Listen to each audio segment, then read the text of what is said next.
Joining me now, the junior senator. Hell no, I've been saying this for so long. He's probably the senior senator now from the state of Arizona. He's not the favorite Chamblee, but he is part of that podcast as well. You'll see him later today on Golf Central. He, of course, Brandel Chamblee. My friend, good morning. Good morning. That was a hell of an intro, and I'm for sure not the favorite Chamblee.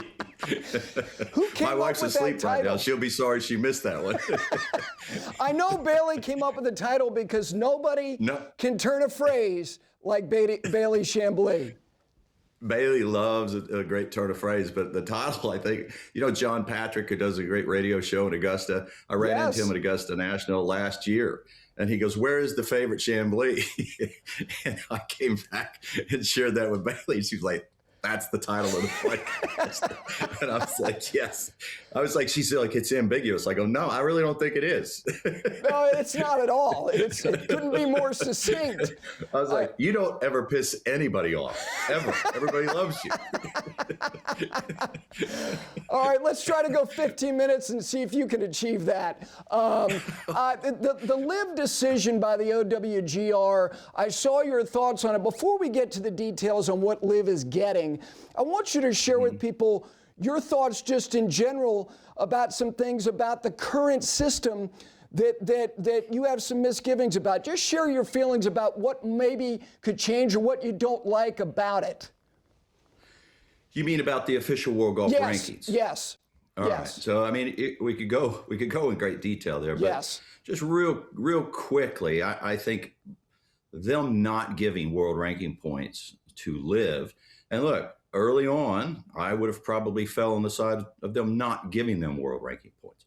But the more you think about it, the more you dive into it, the more you try to understand what the official World Golf rankings are meant to be, and it became more and more clear to me that they were confusing governments with measurements.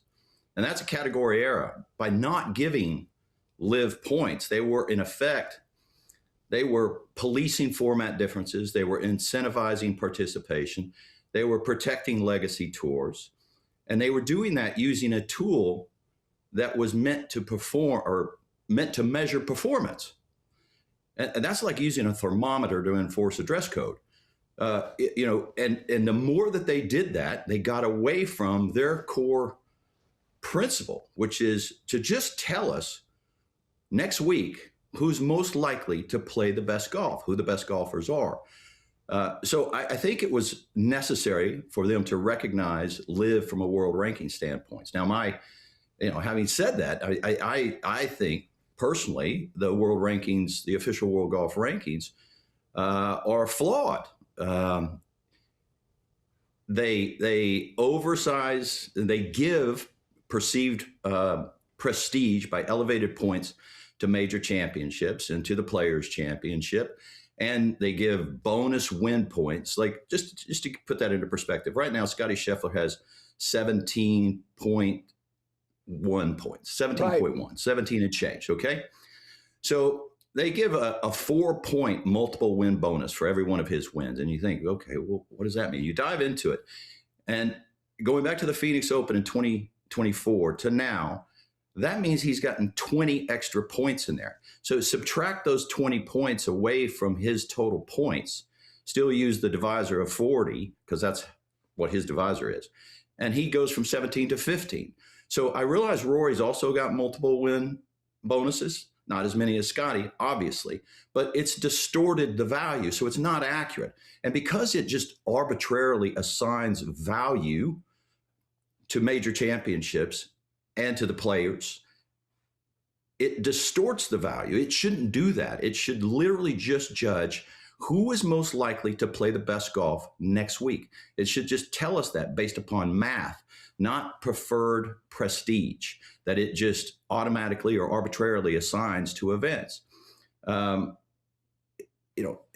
Another thing that that official World Golf rankings, in my opinion, gets wrong. It uses strokes gained data to measure the strength of a field, but it doesn't use strokes gained data to measure the performance within a week. So you can win a golf tournament by 15 shots, and then you can win it in a 5-way playoff. Win the same golf tournament, 1 by 15, 1 in a 5-way playoff. You get the same number of points. Yep. That's bizarre to me. One is decidedly a matter of skill. The other is manifestly a matter of luck. One tells you who's likely to play much better the next week. You look at it and you say, well, these guys are equally going to have the same chance of playing well next week. Not the case. So in my view, there's all kinds of flaws in the official World Golf rankings. And DataGolf just does a much better job of telling you who's more likely to play the best golf next week or right now. Official World Golf rankings will tell you who has the best resume, if that's important to you. But DataGolf is a more accurate way to tell you who's more likely to play the best golf within a given week. And there's all kinds of discrepancies that I think underscore that. For example, you think like Patrick Reed in the official World Golf rankings right now is 25th. In DataGolf, he's 50th. And you're like, how can that disparity be? Because DataGolf values skills that stick. They don't value skills that are volatile. So they value ball striking about 2-3 times as much as short game. Short game is far more volatile skill and not as sticky as ball striking week in and week out. So if a player has a couple of hot weeks, they can get a spike in the official golf rankings if it is because of a great putting spike. Mm-hmm. Well, DataGolf digs in and bears that out. It's like, that does not mean he's likely to play well next week. He had a hot week with a putter. He didn't strike the ball particularly well. So Patrick Reed is notoriously a volatile player who doesn't always hit the ball that great, but can sort of get his way through a tournament with great putting or great chipping. So there's a sliding scale of what is sticky, and DataGolf recognizes that, with ball striking first, short game next, and putting last. And because official World Golf rankings has this sliding scale that ends precipitously after 104 weeks, it's, your points don't decay for 13 weeks, but then they begin to decay linearly. If you win a major championship, after a year, you have 57% of those points. That's 100 points. After a year in DataGolf, you have only 25% of those points, roughly speaking. Well, what you did 18 months ago is to the player you are right now. DataGolf is about more recent, more accurately predict who's going to play the best golf week in and week out. So they answer two different questions, and maybe both of them working together is a great thing. But with the ecosystem of golf fractured, it exposes, in my view, weaknesses of the official World Golf rankings. With that being said, do you think LIV, based on the allocation they're getting, which is top 10, and again, if you don't have ties, it's just those 10, so the percentage of total points that you could get would be diminished. Did they get enough? Too much? Too little? Well, the official World Golf rankings is in the business, or should be in the business, not of governance. It should be agnostic. It should be ecumenical. Yes. It should be blind. Pick your phrase.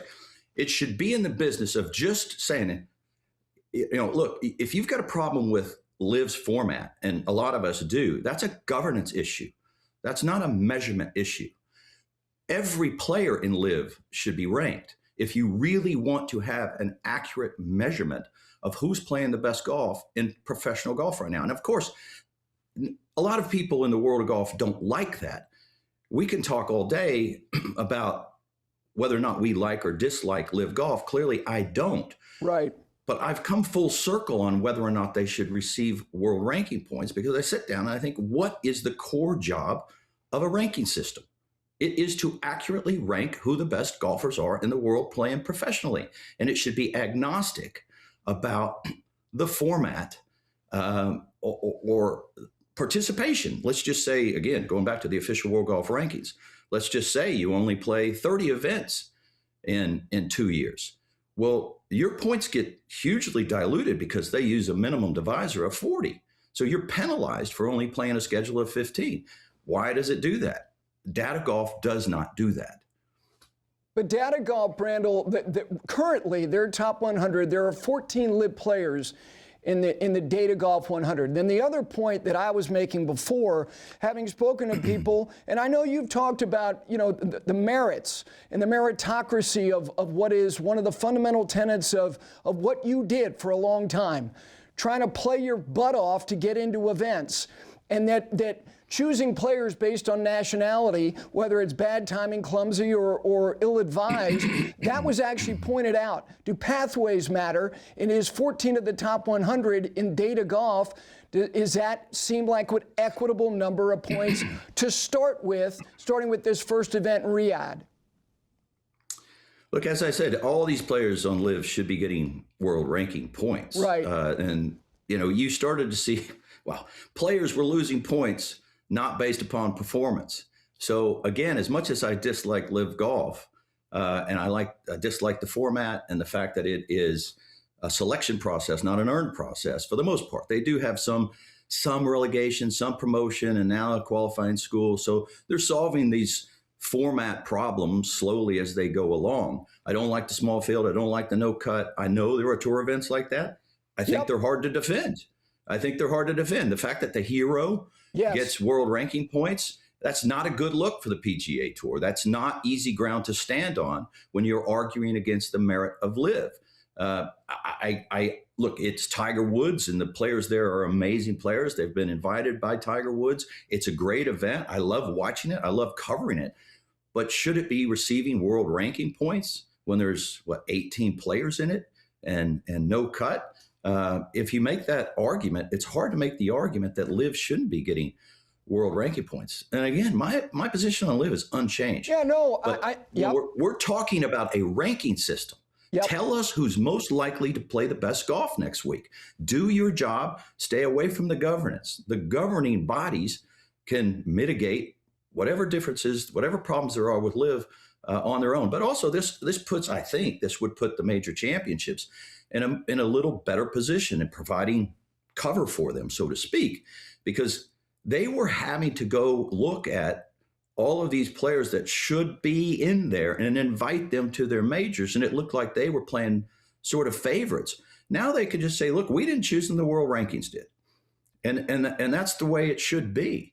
We're all in the business of trying to judge the best players in the world and look every single week, like who's likely to play well? Well, watch out for this player, watch out for that player.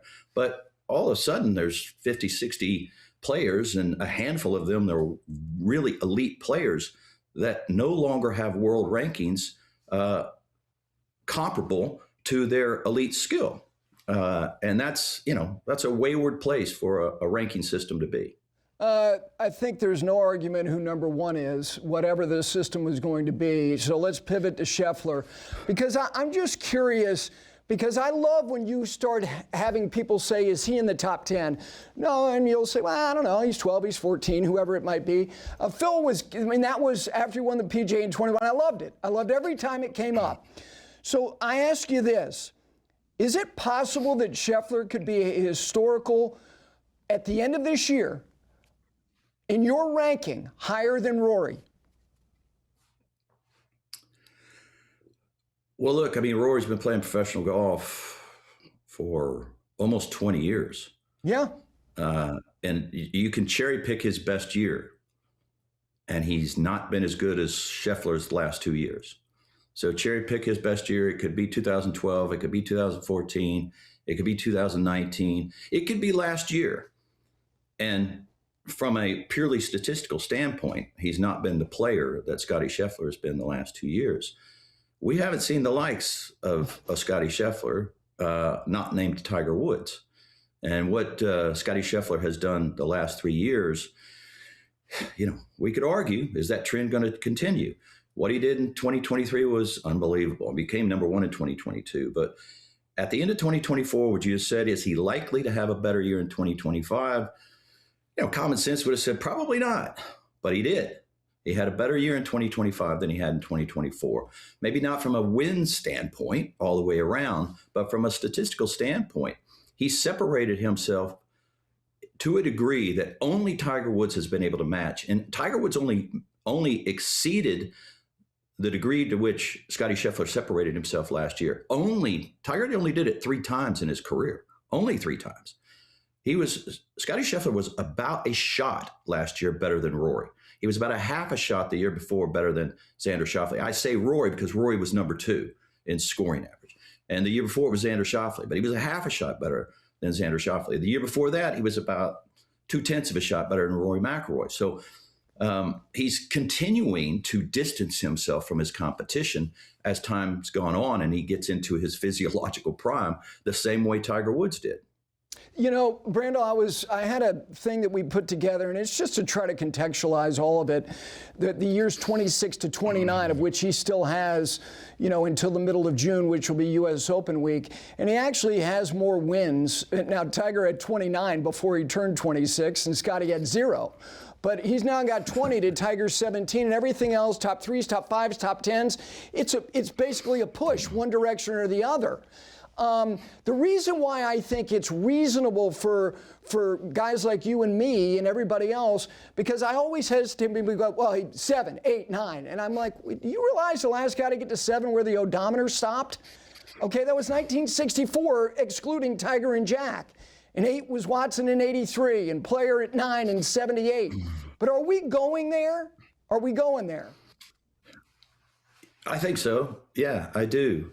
His consistency level is incredible. Going back to what we were talking about earlier in the official World Golf rankings and the difference between them and DataGolf. I mean, DataGolf accurately measures the fact that the stickiest part of someone's game is their ball striking skill. And even when Scottie Scheffler was struggling with his putting, he was still the #1 player in the world. Right.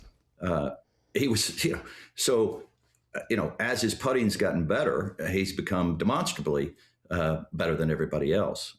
So yeah, I mean, when you talk about Scottie, how could this year be better than last year? Well, again, he's not going to change his golf swing.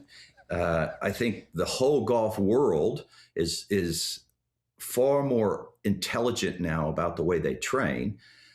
So he's unlikely to get hurt in that capacity. He reminds me a lot of Jack Nicklaus, the way he handles his business off of the golf course. Yep. And a lot of Jack Nicklaus, the way he plays golf. And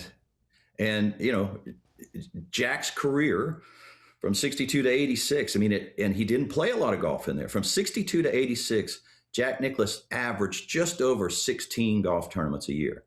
Jack didn't play a lot. We talk a lot now about these players playing 20 to 25 weeks and how we need them to play all that. Meanwhile, Jack averaged 16 tournaments in his career, 16 tournaments a year. And he managed to win, 18 major championships doing that. So I look at Scottie very much the same way I look at Jack Nicklaus. Well, we're going to let you go on that. If people are wondering what's dinner like, this is like dinner before bread even arrives with Brandel Chamblee. You will be on the air later today. The podcast, I will. The favorite Chamblee, it's the one who's still sleeping. He's a part of that as well. Thank you, my friend, as always. Thank you, Gary.